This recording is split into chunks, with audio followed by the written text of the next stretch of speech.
구약 마무리하고요. 신약은 사도행전하고 서신서, 사복음서는 여러분 잘 아시니까 그렇게 한번 해보죠. 자, 11페이지에 보시면 구약 두 번째 책이죠. 구약 2권. 자, 여러분들 시가서 내용인데요. 시가서 안에는 지혜서도 포함되어 있습니다. 그래서 시편 12번과 13번은 시편이고요. 14번은 지혜서. 뭐가 빠졌습니까? 아가서가 빠졌어요. 자, 그 중에서 12번과 13번은 시편입니다. 총 시편이 150개잖아요. 그 중에서 10가지 주제를 묶어서 구성을 했습니다. 처음 5가지의 키워드는 인생이에요. 인생. 인생의 서사 있죠? 인생의 서사. 인생이란 키워드로 풀었고요. 두 번째 시편은 영혼이란 키워드로 풀었어요. 그래서 서사라는 것은 이야기잖아요. 기승전결이 있잖아요. 그리고 사계절은 봄, 여름, 가을, 겨울이 있죠. 이 시편들마다 봄 같은 시편, 겨울 같은 시편 있죠. 그런 정서가 또 묻어 있습니다. 자, 그 중에서 12번 볼까요? 인생의 서사, 인생이란 키워드로 5개의 주제를 담았는데 토라라는 것은 말씀이에요. 1편과 19편인데요. 토라와 인생과 토라 어떤 관계일까요? 토라는 인생의 이정표예요. 이정표. 여행에 필요한 것이 이정표잖아요. 시편에는 하나님이 주신 3개의 이정표가 있어요. 그것이 바로 1편, 19편, 119편 이 3가지가 토라 시편이라고 그래서 이정표입니다. 1편, 19편, 119편. 1편은 이 인생을 출발할 때, 19편은 어느 정도 길을 걸었을 때, 119편은 여정의 막바지에 이르렀을 때 이정표가 보이는 거예요. 그래서 어느 길로 가야 되는지, 어느 길 위에 서야 되는지, 어느 길로 가서는 안 되는지 있죠? 그 이정표 역할을 해줍니다. 그리고 57번에 볼까요? 인생에 대한 통찰을 담고 있는 책이에요. 시편입니다. 8편과 90편인데 마치 하나의 시편처럼 인생에 대한 통찰, 성찰이 담겨 있습니다. 8편 있죠? 시편 8편은 인생의 존귀함에 대한 이야기를 해요. 인생의 존귀함. 인생의 어떤 특권 있죠? 특권. 90편은 인생의 유한함, 인생의 어떤 한계에 대해서 이야기합니다. 그래서 8편은요, 그 인생의 존귀함 속에서 그 존귀함을 주셨던 하나님의 위대함을 보면서 찬양하고요. 90편은 하나님의 영원하심에 대비되는 인간의 그 유한함 있죠? 유한함을 어떻게 해요? 알게 해주면서 겸손을 배우게 해요.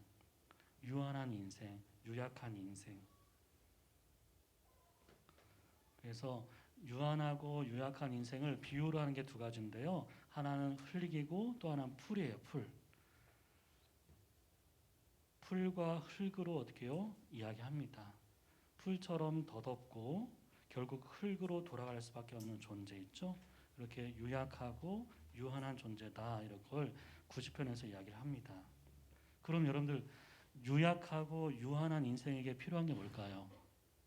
돈일까요? 아니, 지혜예요. 지혜. 지혜가 필요해요. 어떤 지혜일까요? 하나님을 아는 지혜, 인생을 아는 지혜. 그렇죠? 나의 어떻게요? 남은 날들이 어떻게 한계가 있다는 지혜, 오늘이 마지막일 수 있다는 지혜 있죠? 그리고 남은 날의 시작을 한숨이 아니고 기도로 시작하는 지혜. 남은 날들의 그 하루의 시작을 한숨이 아니고 기도로 시작할 줄 아는 지혜 있죠? 그 지혜를 이야기하는 거예요.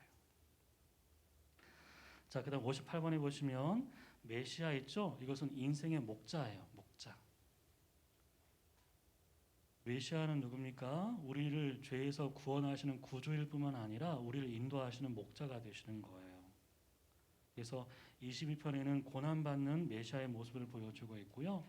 23편에는 어떻게 해요? 선한 목자의 모습을 보여주는 거예요.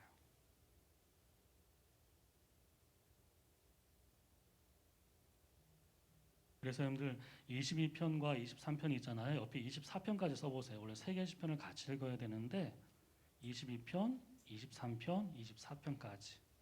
원래는 다 같이 놓고 싶었는데 두 개씩 묶는 바람에 23편까지만 했는데, 왜냐하면 여러분들 22편의 배경이 갈보리예요. 갈보리. 예수님 십자가에 처형당하셨던 갈보리를 배경으로 하고 있고요. 24편 있죠? 24편의 배경은 시온산이에요. 시온산. 그러니까 갈보리산과 시온산 중간에 시편 23편이 있어요. 광야가 있어요. 광야, 초원. 그래서 우리는 어떻게 해요? 순례자 아닙니까? 그렇죠? 그 순례의 시작은 어디서 시작하죠? 갈보리에서 시작하는 거예요. 그리고 시온을 향해서 나아가는 거예요. 그 중간에 뭐가 있습니까? 23편 광야가 있는 거예요. 광야. 그 광야에서 필요한 게 뭡니까? 목자예요. 목자. 인생의 목자. 인생에게 목자가 있을 때 부족함이 없는 삶을 사는 거죠. 자, 59번 참회 있죠? 다윗이 어떻게 해요? 바세바와 간음한 이후에 쓴 이 참회시가 51편 아닙니까? 그렇죠? 이건 인생의 위기예요. 인생의 위기. 인생의 위기를 가져오는 것은 언제나 죄입니다. 죄. 그렇게 죄로 무너진 인생 어떻게 재건되죠? 회개를 통해서. 회개를 통해서 재건되는 거예요. 그래서 진심 어린 참회를 통해서 다윗의 영혼도 살아나고 몸도 회복되고 신앙과 일상과 관계와 나라까지 다 재건되는 이야기예요. 아시겠죠? 늘 회복의 시작은 회개입니다. 그 다음에 60번에 보시면 역사죠. 이거 인생에 대한 회고. 인생의 역사를 돌아보니 어떻습니까? 끊임없이 하나님께 반역했던 역사. 그럼에도 반역하는 우리를 끝까지 어떻게 해요? 끝까지 신실하게 대해주셨던 하나님의 역사가 교차되고 있다는 것을 얘기합니다. 늘 우리는 하나님을 거역하고 하나님은 끊임없이 어떻게 우리에게 신실하셨다는, 그렇죠?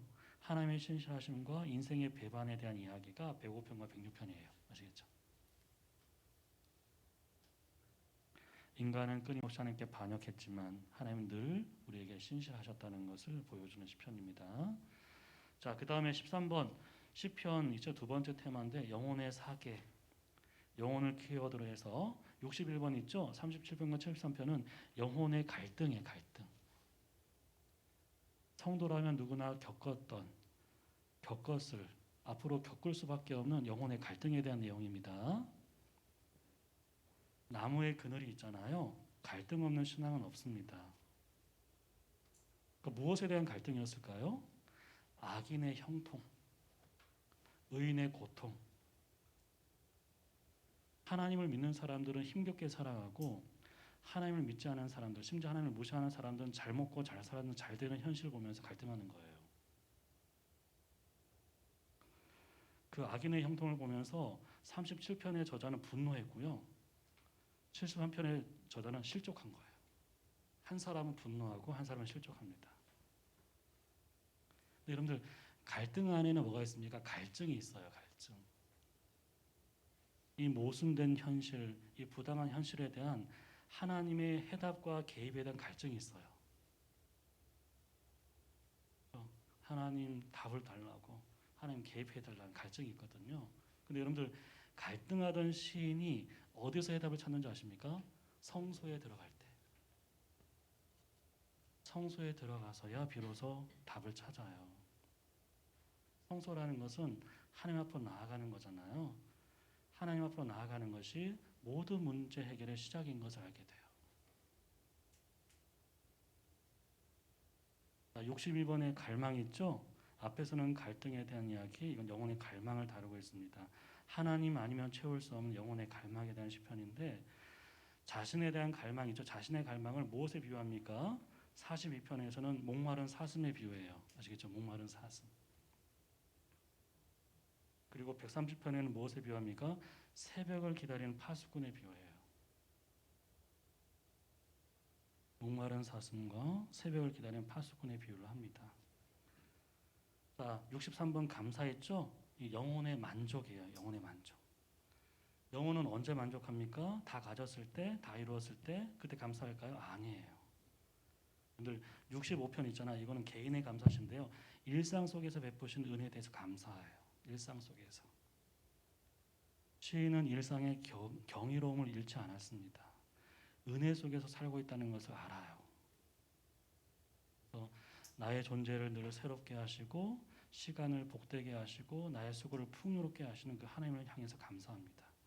존재를 새롭게 해주시고 시간을 복되게 해주시고 수고를 풍요롭게 하시는 그 하나님을 향해서 감사하는 내용입니다. 그리고 103편 있죠? 이건 공동체의 감사시예요. 자신의 생을 넘어서 역사 속에서 베푸셨던 그 은혜에 대해서 감사하는 시편입니다.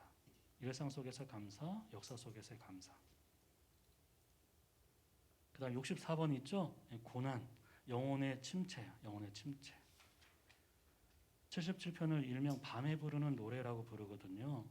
그러니까 사계절로 말하면 어떻게 따뜻한 봄날이 아니고 외로운 가을이나 혹독한 겨울 같은 영혼의 상태예요.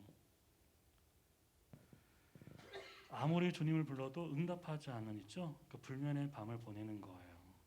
밤새 손을 거두지 않았지만 끝내 새벽이 오지 않는 이 기막힌 현실. 그때 부르는 노래가 77편입니다. 근데 여러분들 자신이 당한 기막힌 현실에서 하나님이 행하신 기이한 일에 주목하면서 시인의 시선이 바뀌어요. 자신이 당한 기막힌 현실에서 하나님이 행하신 기이한 일에 주목하면서 묵상의 내용이 바뀌었죠. 현실이 아니고 하나님의 그 은혜와 역사를 주목하면서 시인의 시선이 있죠. 자신이 아니라 하나님을 향하기 시작해요. 아시겠죠? 그러면서 영적인 침체에서 벗어납니다. 자신에게서 하나님을 향하면서 침체에서 벗어나는. 그리고 119편 있죠? 119편 고난의 유익에 대한 이야기예요. 고난의 유익. 고난 당하는 것이 내게 유익이란 말 많이 들어보셨죠? 그 유익이란 말이 번역이 아쉬워요. 유익하면 profit, 이익 이건데 아니에요. 원래 원어의 뜻은 굿이에요. 굿. 의미가 선이란 뜻이에요. 고난은 선이다. 고난은 궁극적으로 선을 이룬다는 고백입니다. 아시겠죠? 합력하여 선을 이루는 것처럼 고난은 궁극적으로 선을 이룬다. 왜요? 여러분, 고난을 통과하면서 많은 것에서 자유로워지고 단순해져요. 사람은 좀 더 자유로워지고 단순해집니다. 무엇이 더 중요하고 무엇이 덜 중요한지 인생의 우선순위가 분명해져요. 고난을 겪으면서 무엇이 더 중요하고 무엇이 덜 중요한지 알게 돼요. 그래서 절망하기에는 이른 밤이다라고 얘기해요. 절망하기에는 이른 밤이다. 자, 65번 순례 있죠? 이거는 영혼의 본향에 대한 이야기예요. 영혼의 본향. 참 제목 참 잘 지었죠. 영혼의 본향. 이 순례자의 노래거든요. 84편과 121편. 자신을 순례자라고 고백하면서 하나님이 계신 시온, 그 영혼의 본향에 대한 소망을 담고 있습니다. 본향을 사모하는 순례자의 소망을 있죠. 그 열망을 담고 있어요. 그러니까 마치 추운 겨울을 지나서 만물이 사는 봄을 기다리는 것처럼. 근데 121편은 무엇입니까? 그 시온을 향하는 순례자의 걸음을 하나님이 지키신다는 거예요. 여호와는 너를 지키시는 자 있죠. 그 노래. 순례를 마치고 본향에 도착하는 그 순간까지 항상 영원까지 모든 시간 모든 순간 언제나 변함없이 지켜준다. 자, 밑에 14번에 보시면 지혜서입니다. 세대를 잇는 지혜라고 되어 있죠. 세대 동그라미 쳐볼까요? 그러니까 세대에 따라서 맞춰서 맞춤형 지혜서를 주신 거예요. 대상에 따라서 세대에 맞춰서 주신 지혜입니다. 그래서 잠언서는 청년들을 위한 지혜죠. 66번과 67번 청년의 지혜. 욥기는요 중년의 지혜. 69번과 70번은 노년의 지혜. 황혼의 지혜 있죠. 자, 청년의 지혜부터 볼까요? 청년의 지혜가 66번과 67번인데요. 여러분들 그 청년은 어떤 시절입니까? 하고 싶은 일도 많고 이루고 싶은 것도 많고 되고 싶은 것도 많은 청년 시절 아닙니까? 그렇죠? 그런 시절에 가장 필요한 것은 돈도 아니다, 백도 아니다, 지혜다 얘기해요. 잠언이 말하는 지혜는 어떤 지혜입니까? 두 가지예요. 경청이 지혜다. 경청. 잘 듣는 것이 지혜다. 특별히 부모의 말, 부모를 통해서 주시는 하나님의 말씀을 잘 듣는 것이 지혜다. 또 하나가 있어요. 잘 경계하는 것이 지혜다요. 경청과 경계. 무엇을 경청하고 무엇을 경계해야 되는지를 잘 아는 게 지혜다고 얘기돼 있어요. 그래서 여기 대조되는 게 무엇입니까? 생명으로 이끄는 부모의 말과 파멸로 이끄는 음료의 말을 잘 구분해야 된다고 했죠. 아비의 말을 잘 듣고 음료의 말은 어떻게 해요? 거절해야 된다고 얘기해요. 달콤하지만 음료의 말은 거절해야 된다. 이게 청년들에게 주는 지혜예요. 그리고 두 번째 청년의 지혜죠. 6장과 16장 있죠. 또 하나의 지혜는 무엇입니까? 여러분들 인생의 위기를 자초하는 것이 무엇인지, 인생을 파멸로 이끄는 것이 무엇인지를 잘 분별해야 된대요. 인생의 위기를 자초하는 이게 뭔지 아십니까? 보증, 나태, 있죠? 막 이런 것들. 인생을 파멸로 이끄는 것들도 무엇인지. 그러면서 어떻게 해요? 마지막에는 인생의 주인을 아는 것이 참된 지혜라고 얘기했어요. 너의 걸음을 인도하는 분이 있다는 것을 아는 것. 이게 청년들에게 주는 지혜예요. 그 다음에 밑에 보시면 고난과 지혜 있죠. 청년기를 지나서 중장년기를 보내고 있는 이들을 위한 지혜서죠. 여러분들 욥기는 의인의 고난에 관한 책입니다. 의인의 고난. 의인의 고난이에요. 그러니까 율법이나 잠언 있죠. 그 논리를 본다면 어떻게 해요? 의인의 고난이 오면 안 되죠. 예. 근데 의인의 고난이 찾아오는 거예요. 어떻게 보면 잠언에 말하는 것이 어떻게 해요? 상당히 어떻게 논리 정연하겠지만 현실은 그렇지 않다는 얘기예요. 현실은 이 세상의 쓴맛을 청년들 모르잖아요, 그렇죠? 중장년들 보내면서 현실은 그렇지 않다고. 그래서 여러분들 욥에 대한 묘사를 잘 보셔야 돼요. 욥을 묘사할 때 완벽한 의인으로 묘사합니다. 완벽한 의인, 흠이 없는 완벽한 의인에게 완벽한 축복을 주시는 것을 묘사해요. 그런 완벽한 의인에게 완벽한 재난이 시작되는 거예요. 완벽한 의인을 향한 완벽한 재난이 시작됩니다. 뭐 혼돈에 빠지는 거죠. 시간이 흐를수록 고난이 계속되어서 어떻습니까? 욥의 발언과 욥을 향한 친구들의 발언의 수위가 점점 높아집니다. 막 갈등이 최고조에 이르는 거예요. 근데 중요한 것은요. 친구들은 계속 욥을 향해서 말하지만 욥은 친구들이 아니고 하나님을 향해서 계속 얘기해요. 그게 달랐어요. 친구들은 욥을 향하는 반면에 욥은 하나님을 향합니다. 그리고 마침내 하나님이 등장하죠. 그리고 욥을 세워놓고 욥이 감당할 수 없는 질문으로 이야기하죠. 뭡니까? 욥이 자신의 상황만을 기준으로 판단하는 모든 것이 제한적이라는 거 있죠. 자신의 상황만을 기준으로 모든 것을 판단하는 것은 얼마나 제한적인지를 깨닫게 하시는 거예요. 그래서 욥은 자신의 무지와 잘못을 인정하고 회개하죠. 그래서 여러분들 욥기가 말하는 죄가 뭔지 아십니까? 다 해명되지 않는, 다 해명할 수 없는 고난 속에서도 하나님을 전적으로 신뢰하고 하나님의 신비를 수용하는 것이 지혜라고 얘기해요. 신비를 수용하는 것. 다 알지 못해도 신뢰할 수 있는. 다 해명돼야 신뢰하는 것이 아니고 다 해명할 수 없는 고난 속에서도 전적으로 신뢰하고 그 신비, 이렇게 다루시는 그 하나님의 방식들 있죠. 그 신비를 수용하는 것이 지혜라고 얘기합니다. 자, 마지막 69번, 70번은 황혼의 지혜 전도서입니다. 예, 노년의 지혜인데요. 여러분들 1장 69번에 보시면 1장 있죠. 헛됨으로 시작해요. 해 아래 있는 인생과 세상이 헛되다. 근데 성경은 희망을 말해야 되는데 희망을 주어야 할 성경이 오히려 인생의 헛됨을 이야기합니다. 왜요? 왜 희망을 얘기하지 않고 헛됨을 이야기하죠? 그것이 진실이니까. 하나님이 없는 인생, 하나님을 떠난 세상은 헛되고 허무할 수밖에 없다고 얘기합니다. 헛되다는 말이 계속 반복되거든요. 이건 허무주의에 대한 얘기가 아니에요. 해 아래에 있는 모든 것이 헛되다는 것은 허무주의나 염세주의에 대한 얘기가 아니고 해 아래에 있는 것, 즉 세상에 있는 모든 것을 절대화하지 말란 뜻이에요. 아시겠죠? 절대화해서는 안 돼. 그걸 우상화해서는 안 돼. 그걸 신격화해서는 안 돼. 절대적인 게 아니야. 그게 헛되다는 뜻이에요. 그를 절대화하지 말고 상대화하란 뜻이에요. 그래서 보면 전도서를 이렇게 또 중간에 보시면 인생에 대해서 계속 어떻게 알려고 하지 않습니까? 그렇죠? 깊게도 보고 넓게도 보면서 연구하고 계속 살피면서 인생을 연구하잖아요. 그렇죠? 근데 해답보다 질문을 많이 던져주는 것이 인생이잖아요. 그렇죠? 그래서 인생을 아는 것보다 더 중요한 것은 인생의 주인을 아는 거예요. 전도서가 이야기합니다. 인생을 아는 일보다 하나님이 인생의 주인임을 아는 것이 더 우선이고 그게 지혜라고 얘기해요. 그리고 나서 여러분들 황혼의 지혜 12장 있죠? 12장에 보시면 인생의 끝날에 이르기 전에 뭐랍니까? 창조주를 기억하라고 했죠? 인생의 끝날에 이르기 전에 창조주를 기억하라. 이 창조주를 기억하라는 말은 무슨 뜻이냐면 창조주를 만날 준비를 하라는 뜻이에요.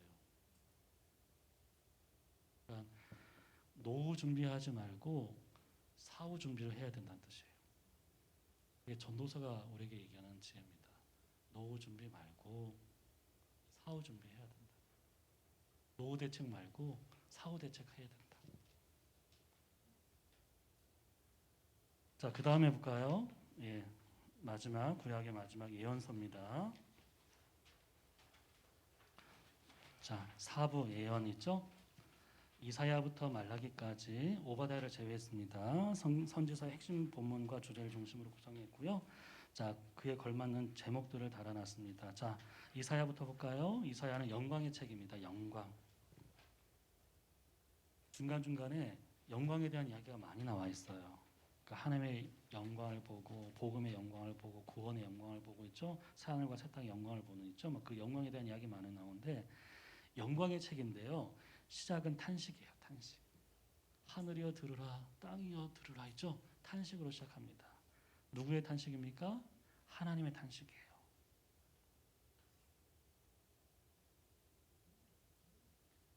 무엇에 대한 탄식일까요? 누구를 향한 탄식입니까? 자기 백성을 향한 탄식이에요. 마치 아들을 향한 아비의 탄식처럼 백성을 향한 하나님의 탄식입니다. 무엇에 대한 탄식이었을까요? 무너진 정체성 때문에. 하나님의 백성이 마치 소돔의 백성들처럼 있죠. 예, 무너진 정체성 때문에, 무너진 예배 때문에, 무너진 정의 때문에 탄식해요. 무너진 정체성, 무너진 예배. 그래서 막 역겹다고 하잖아요. 가정스러운 그 예배 있죠. 또 무너진 정의 때문에 탄식하는. 그래서 그런 시대적 배경 속에서 이사야를 부르시는 거예요. 이사야를 불러서 뭘 시킵니까? 그렇게 백성들이 조롱하며 무시했던 하나님 이제 그들에게 책임을 묻기 위해서 어떻게 해요? 선지자를 보내시는 거예요. 책임을 묻기 위해서 보내시는 거예요.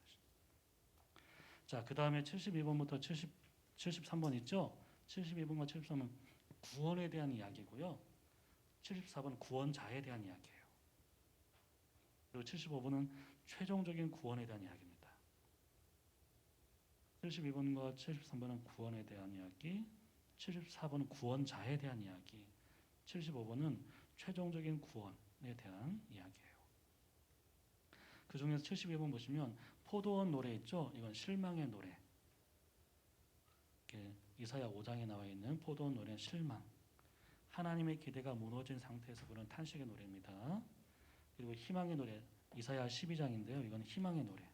아직 구원은 오지 않았지만 그 구원을 희망하면서 부르는 노래예요. 여러분들 누가 이런 희망의 노래를 부를 수 있습니까? 하나님의 자비가 진노보다 크다는 것을 확신하는 사람들만. 아시겠죠? 하나님의 자비가 진노보다 훨씬 크다는 것을 믿는 사람들만 부를 수 있는 노래예요. 아직 구원이 오지 않았지만 진노보다 자비가 훨씬 크다는 걸 확신하는 사람들만 부를 수 있는 노래가 이사야 12장 희망의 노래. 자, 73번에 보시면 광야의 대로와 광야의 소리 있죠. 시온의 회복에 대한 이야기입니다. 시온이 회복되는 이야기. 포로에서 잡혀갔던 백성들이 돌아오는 길 있죠. 그들에게 주시는 위로와 희망의 메시지. 이제 노역의 때가 끝났어. 위로의 시대가 열렸다는 있죠. 그 소리가 73번이에요. 74번은 아까 얘기했죠. 그 시온의 회복은 누구를 통해서 이루어집니까? 예, 여호와의 종을 통해서 이루어질 거라고. 여호와의 종을 통해서.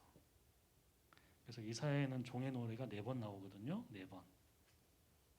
4번 나와요. 42, 47, 49, 53에 나오는데 앞에 있는 세 개는 종의 사역에 대한 이야기, 어떤 사역을 할 것인가. 근데 마지막 53장이 중요하죠. 종의 죽음에 대한 이야기예요. 종의 죽음. 앞에서 세 개의 노래는 종의 사역에 대한 이야기, 나머지 하나는 종의 고난과 죽음에 대한 이야기.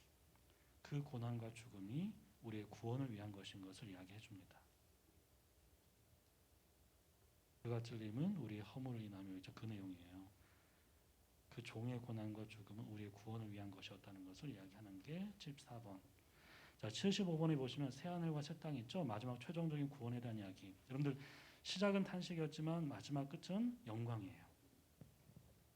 새하늘과 새 땅, 새 창조의 영광인데 여러분들 새하늘과 새 땅에 또 새 백성 있죠. 이 새 창조에 대한 약속으로 끝이 납니다. 근데 여러분 중요한 것은요. 이 사연은 더블 엔딩으로 끝나요. 더블 엔딩. 꼭 기억, 더블 엔딩. 결말이 두 개란 거예요. 이중 결말. 뭡니까? 해피 엔딩과 새드 엔딩. 누군가에게는 해피 엔딩이 되고 누군가에게는 새드 엔딩이 될 것이다. 누구에게는 영광스러운 구원이 되고 영원한 심판이 될 것이다. 중요한 것은 그 기준이에요. 기준. 그런데 그 결말을 가르는 기준이 뭘까요? 이사야라는 얘기예요. 예배라고. 예배. 이 땅에 살면서 누구를 예배했는지 그 예배가 우리의 인생과 영원한 운명을 결정할 거라고 얘기합니다. 예배. 자, 그 다음에 16번에 보시면 예레미야 있죠? 예레미야. 예. 여기 보시면 거자로 다 시작하죠. 거스를 수 없는 소명, 거짓 신념, 거짓 안전, 거짓 존재, 거짓 예언 있죠. 이 거짓의 시대니까 거짓의 시대. 예레미야가 살고 있던 시대는 거짓의 시대인데, 자 76번 있죠. 예레미야의 소명입니다. 소명이 두 번 나오거든요. 1장과 20장에 두 번 나오는데, 여러분들 예언자들은요 언제 소명을 받죠? 평상시가 아니고 아주 위기 상황에서 부름을 받아요. 그래서 여러분들 예레미야가 부름받았던 시대가 요시야의 개혁부터 예루살렘 멸망까지 40년 동안 말씀의 대언자로 활동합니다. 가장 위험한 시대요, 가장 불안전한 시대였거든요. 그런 시대에 있죠. 예레미야가 받은 사명이 두 가지였어요. 하나는 허무는 사역, 또 하나는 세우는 사역. 무엇인가를 허물어야 되고 무엇인가를 세워야 되고, 낡은 건물은 허물고 새로운 건물을 세우는 것처럼 그의 사역은 심판의 사역과 구원의 사역을 동시에 감당을 했습니다. 그래서 여러분들 77번과 78번은 허물어야 될 것, 그렇죠? 허물어야 될 것. 그리고 79번과 80번은 세워야 될 것. 그걸 얘기하는 거예요. 구체적인 내용은 넘어가죠. 자, 그 다음에 17번 볼까요? 에스겔 환상 있죠? 에스겔은 환상의 책입니다. 환상의 책. 4개의 환상이 나와요. 4개의 환상. 그것만 아시면 좋겠습니다. 그 중에 82번과 83번 있죠? 이건 이 두 개의 환상, 괄호를 쳐볼까요? 82번과 83번은 유다의 멸망에 대한 환상이에요. 84번과 85번은 유다의 회복에 대한 환상입니다. 하나는 멸망에 대한 환상, 또 하나는 회복에 대한 환상. 이 4가지. 환상을 주제로 에스겔을 이해할 수 있어요. 그럼 넘어가 볼까요? 자, 18번에 보시면 다니엘의 꿈이 있죠? 예. 다니엘서는 꿈에 관한 책입니다. 예. 왜요? 꿈꾸는 거 말고는 할 수 있는 것이 아무것도 없는 포로 시대잖아요. 그렇죠? 두 사람의 꿈이 나와요. 중요합니다. 두 사람의 꿈. 다니엘서에는 두 사람의 꿈이 나오는데, 하나는 무소부의 권력을 가졌던 왕의 꿈, 또 하나는 포로의 꿈. 포로 다니엘의 꿈이죠. 하나는 느부갓네살 왕의 꿈이었고, 또 하나는 다니엘의 꿈입니다. 왕의 꿈, 포로의 꿈. 그 왕의 꿈을 통해서 제국이 얼마나 허망한지를 보여주고요. 포로의 꿈을 통해서 하나님 나라에 대한 소망을 보여줍니다. 제국이 얼마나 허망한지, 그리고 하나님 나라에 또 소망을 또 보여주는 그 꿈이 오늘을 견디게 하는 힘이 될 거라고 얘기해 주는 거죠. 자, 그러면서 86번 볼까요? 뜻, 동일합차의 뜻. 87번의 꿈, 88번의 창, 89번의 때, 90번의 별. 한 글자씩 있죠? 뜻과 꿈과 창과 때와 별 있죠? 아주 중요한 키워드인데, 뜻을 정했다. 끊임없는 유혹과 위협 속에서 믿음을 지켜낸 사람들의 이야기가 다니엘서 아닙니까? 그렇죠? 근데 이 뜻을 정했다는 것은 저항이에요. 저항. 왕의 산의 진미를 거절하지 않습니까? 그렇죠? 왕의 만찬을 거절하죠. 그것은 뭘 거절했다는 뜻입니까? 단순히 식사를 거절한 것이 아니고 바벨론의 특권을 거부한 거예요. 그 바벨론의 가치관과 세계관을 거절했다는 뜻입니다. 그러니까 바벨론화 되는 것을 거부했다는 뜻이에요. 세속화되는 것을 거부한 거예요. 여러분들 이 1장에서 있죠. 왕의 산의 진미를 거절했기 때문에 나중에 왕이 만든 신상에도 절하지 않을 수 있었던 거예요. 아시겠죠? 산의 진미를 거절했기 때문에 왕이 만든 신상도 거절할 수 있었다. 뭘 보여줍니까? 작은 결단들이 축적되어야 목숨 건 결단도 할 수 있게 돼요. 아시겠죠? 일상에 작은 결단들이 있을 때 나중에 어떻습니까? 박해 가운데서 결단이 가능하거든요. 작은 결단들이 축적되어서 목숨 건 결단도 하게 되는 걸 보여주죠. 자, 87번에 보시면 꿈의 습격. 누구의 꿈입니까? 바벨론 왕의 꿈이죠. 간밤에 꿈을 꾸며 쩔쩔매죠. 꿈을 통제할 수 없는 거예요. 해석할 수 없다는, 통제할 수 없다는 얘기입니다. 인간의 한계를 보여주는. 여러분들 꿈이란 것은 인간이 신이 될 수 없다는 것을 보여주는 거예요. 자기 운명의 주권자가 될 수 없다는 걸 보여주는 거거든요. 그래서 그 제국과 그 권력이 얼마나 허망한지를 보여주는 거예요. 꿈의 습격을 받은 왕. 자, 88번에 창을 열고 있죠. 다니엘의 기도입니다. 누구에게 충성할 것인가를 보여주는 아주 중요한 사건이죠. 여러분들 창문을 열고 기도하지 않습니까? 그렇죠? 이것은 다니엘에게 기도는요. 단순한 종교 행위가 아니고 저항이에요. 제국에 대한 저항이고 하나님에 대한 인정입니다. 하나님 외에 다른 신이 없다는 표현이에요. 하나님 외에 다른 신이 없다는 표현입니다. 그것이 확실하기 때문에 숨기지도 않았어요. 다 보는데 창을 열고 기도하지 않습니까? 자발적으로 위기를 선택하는, 그것이 오히려 하나님을 드러내는 기회가 되는. 자, 89번에 보시면 때를 알고 이 다니엘의 꿈입니다. 87번이 바벨론 왕의 꿈이었다면 89번은 다니엘의 꿈이에요. 다니엘도 꿈을 꿔요. 어떤 꿈을 꿉니까? 악인들이 번성하는데 결국 끝이 올 것이라는 꿈을 꿔요. 그래서 그 하나님의 때를 기다려야 된다고 얘기합니다. 지금 왕들이 기승을 부리고 있지만 아직 그들을 다루실 때가 아니기 때문에 그냥 두신다는 얘기죠. 근데 때가 되면 하나님께서 심판하실 거라고 그런 꿈을 꾸죠. 그래서 하나님의 때를 기다려야 된다. 하나님의 때를 믿어야 된다. 그 때를 믿을 때 이 불의에 굴복하지 않을 수 있다고, 그렇죠? 저항할 수 있다고 얘기하고 있습니다. 자, 90번 하늘의 별처럼 이 다니엘서의 결론이죠. 마지막 날 어떻게 살아야 될지에 대한 이야기예요. 모든 역사의 끝이 있다. 그렇죠? 그래서 의의 길을 포기하지 말고 많은 사람들을 옳은 대로 인도하는 그런 별처럼 살아야 된다는 그 얘기를 하고 있어요. 자, 그 다음에 19번, 20번 볼까요? 12선지서 이야기입니다. 자, 12선지서를요. 호세아부터 말라기까지 12개의 선지서가 여러분들 크게 두 가지 테마로 나눴어요. 하나는 뭐냐면 정의. 5가지 주제가 다 정의와 관련되어 있습니다. 호세아부터 미가까지. 그리고 뒤에는 열망. 메시아와 메시아의 나라에 대한 열망이 있죠. 하나는 정의, 하나는 열망.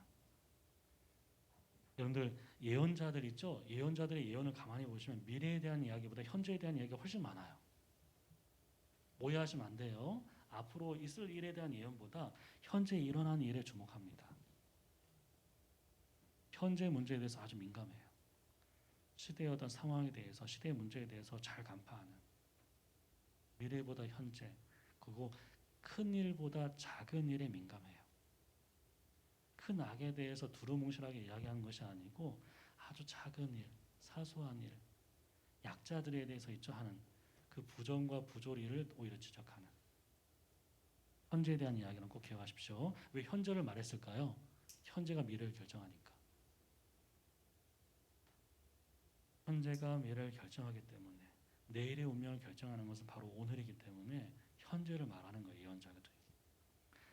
자, 그 중에 정의에 대한 이야기 있죠. 91번 보십시오.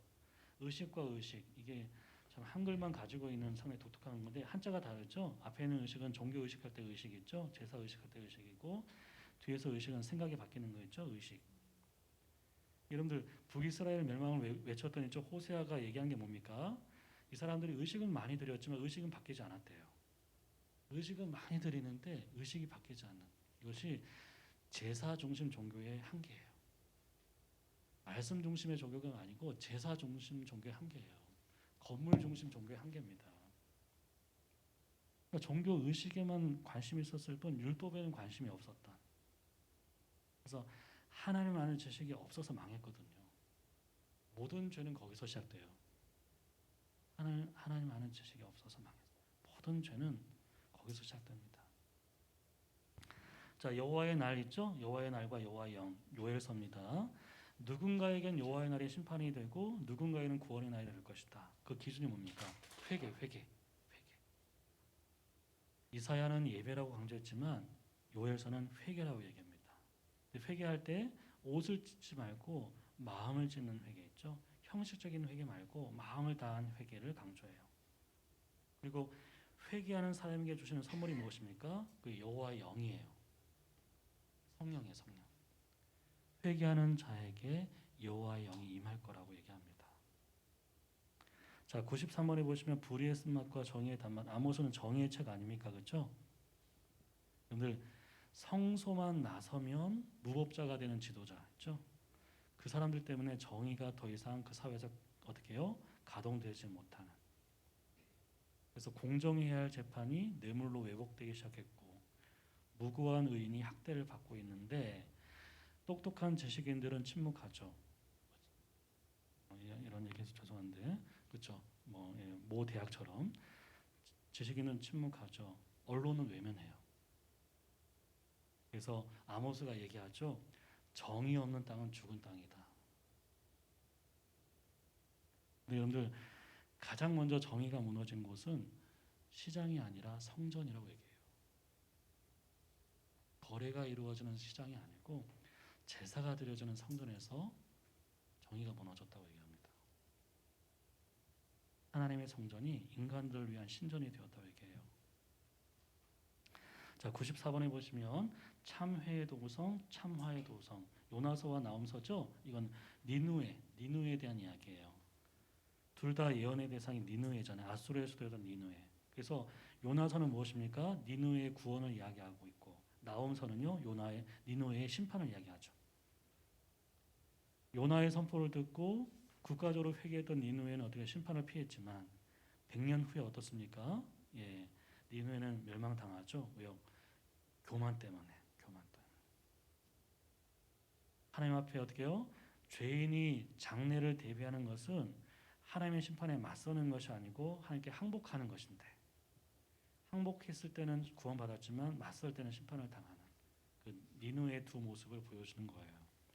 자, 그 다음에 95번 거짓 목자와 참 목자. 목자는 지도자입니다. 미가서예요. 미가서는 지도자 리더십에 대한 책입니다. 지도자가 되기를 열망하면서도 지도자에게 따른 무거운 유혹과 책임은 가르쳐주지 않는 그런 시대.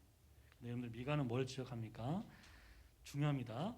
자정 능력을 상실한 사회의 배후에는 자기 부정이 없는 지도자들 때문이라고 얘기해요. 자정 능력을 상실한 이유는 그 사회의 배후에는 자기 부정이 없는 지도자들이 있다. 그런 것 같잖아요. 자기 부정이 없는 지도자들 때문에 자정 능력을 상실하는 거예요, 사회가. 그래서 거짓 목자에 대한 이야기를 하죠. 자, 마지막 20번에 보시면 12선지서 있죠? 열망에 대한 메시아와 메시아의 시대에 대한 열망에 대한 뜻을 참고 있는데 자, 96번 볼까요? 회의에서 찬양으로 하박국입니다. 열망이라고 했잖아요. 하박국 무엇을 열망합니까? 부흥에 대한 열망. 부흥을 수년 내에 있죠? 달라고 하죠. 이 부흥이라는 것은 우리가 알고 있는 부흥이 아닙니다. 심판을 통한 새로움이에요. 심판을 통한 새로움. 그만큼 썩을 대로 썩었다고 유다의 사회가 있죠. 유다 사회가 그걸 얘기하고 있거든요. 그래서 여러분들 하박국이 탄식하지 않습니까? 율법이 해이해지고 악인이 득세하는 현실을 보면서 탄식하거든요. 근데 하박국의 탄식은요, 그 현실에 대한 탄식이 아니고 그 악한 현실에 대해서 침묵하시는 하나님에 대한 불만이었어요. 현실이 아니라 그 현실에 대해서 침묵한 하나님에 대한 불만. 그래서 하나님과 대화하죠. 두 번의 대화를 하면서 두 두 번의 질문을 하고 두 번의 대답을 들으면서 하박국이 바뀌어요. 어떻게 해요? 회의에서 찬양으로, 의심에서 찬양으로 바뀌어요. 그래서 다 이해할 수 없지만 하나님을 신뢰할 수 있다고 고백하는 거예요. 그러면서 하박국이 얘기하죠. 하박국서가 주는 교훈이 무엇입니까? 의심이 없는 신앙보다 의심을 거친 신앙이 더 단단하다고 얘기해요.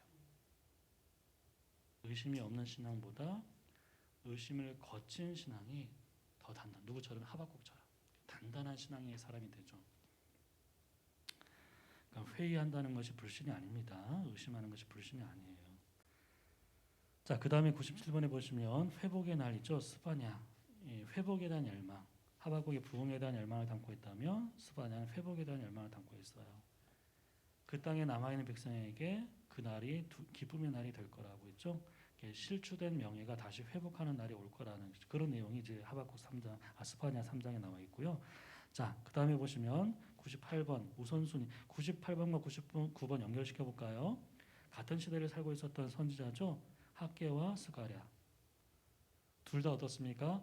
재건에 대한 열망을 담고 있어요. 재건에 대한 열망. 성전 재건에 대한 열망을 담고 있어요. 여러분들 대적들의 방해와 현실적인 이유 때문에 성전 재건이 어떻습니까? 지체되고 지연되는 상황에서 성전 재건을 다시 재개하도록 도전했던 선지자가 두 명인데 학개와 스가랴입니다. 아시겠죠? 근데 두 가지. 학개는 어떻게 도전하죠? 삶의 우선순위를 돌아보라고. 그리고 스가랴는요. 눈에 보이는 성전보다 성결이 더 중요하다고 얘기해요. 성전보다 성결이 더 선행되어야 된다고 가르칩니다. 두 선지자를 통해서 백성들의 마음이 재건돼요. 말씀을 통해서 마음이 재건되니까 지연되었던 성전 건축도 재개돼요. 마음이 재건되니까 성전도 재건되는. 자, 그 다음에 마지막 100번은요. 의심의 시대, 이 말라기입니다. 메시아에 대한 열망을 담고 있어요. 메시아. 여러분들 성전과 성벽이 재건된 다음에 100년이 지난 이후의 이야기예요. 아시겠죠? 근데 다윗의 왕조가 회복되지 않는 거예요. 선지자들이 말했던 영광스러운 미래가 실현되지 않는 거예요. 그러니까 이스라엘이 어떻게 하면 의심하는 거죠.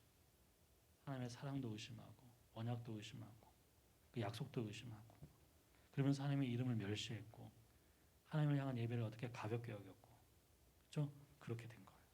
근데 여러분들 밤이 깊을수록 새벽이 가까운 것처럼 말라기의 마지막 장이죠. 4장에서는 엘리야 시대가 도래할 거가 됐어요. 엘리야. 뭐죠? 메시아 시대가 있죠. 도래할 것을 얘기하고 있어요. 이 모든 것을 회복하고 성취하는 메시아와 그 시대가 올 것이라는 그 이야기로 말라기가 끝이 나요. 이렇게 구약이 끝났습니다.